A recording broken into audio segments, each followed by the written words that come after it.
Hi, Installment 2 in the series Teaching Teachers How to Teach.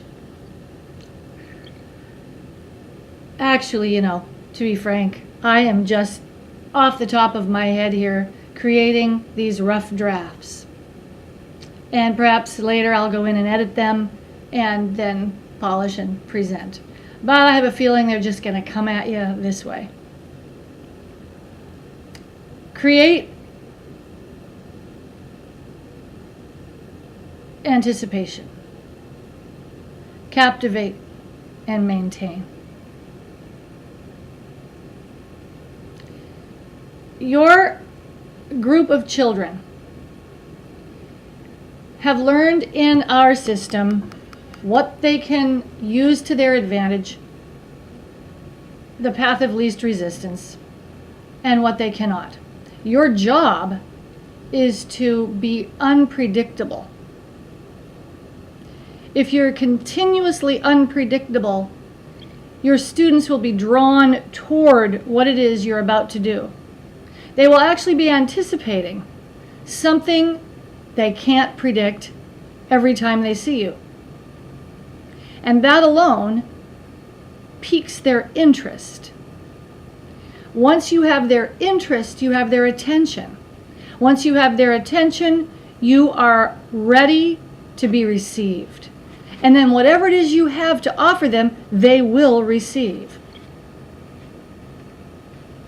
Walter Stephen Mayo was the professor of music methods at Fredonia State University back in the 80s, late 70s and 80s, when I was privileged to be his student.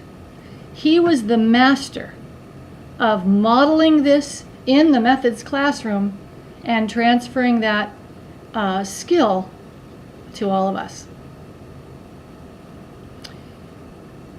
In the other installment, I referenced captivating the students right away as soon as they arrive. If you bother to let them walk into your classroom and sit down, your task is already that much harder. You've got to meet them when they first see you at the door. And you have to have a device. If you have theater background or a music background or a gift for, pantomime or characterization, use it. If you don't, get a prop. Have an object in your hand that can't be identified. Make a sound using something that can't be identified. Wear a funny hat. Repeat something unintelligible several times in a row.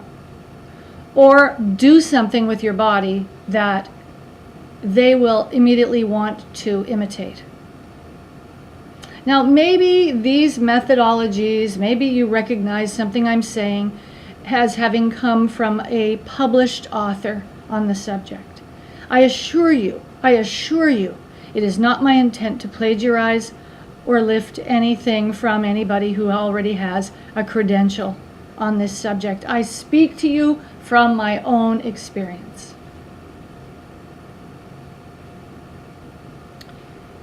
Because if you let those students walk into your classroom and sit down, they're already in a realm of predictability. They think they know what's going to happen next. They assume that you might be taking attendance, for example. Don't take attendance, not right away. If you start doing anything that they've experienced before, half of them, or at least 5 of them, will have already figured out a way to use the time to their own device. Your job is to make sure that doesn't happen. You must captivate them. You must engage their attention. If you don't, they won't learn anything from you. And your job is to see to it that they do. So, from the moment they see you, the littlest children must be,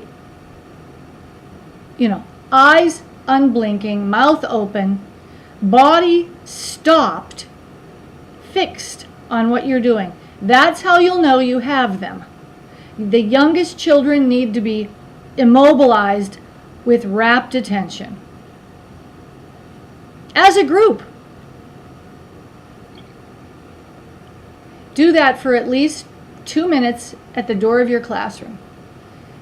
Once you have them, you Pied Piper them in to the room, and it doesn't matter if they aren't even sitting when they get there. You can keep them on their feet. Keep them doing something.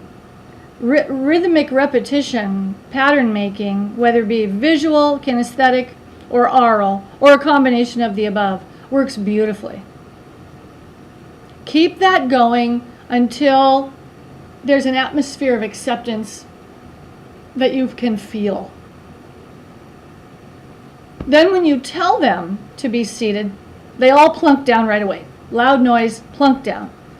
But then you must immediately have something else in your hand ready to divert them yet again. And that should be the object of your lesson that day. The most important point you need them to internalize must be presented right away. You'll reiterate that. You'll come back to that later throughout the course of the day and even the week.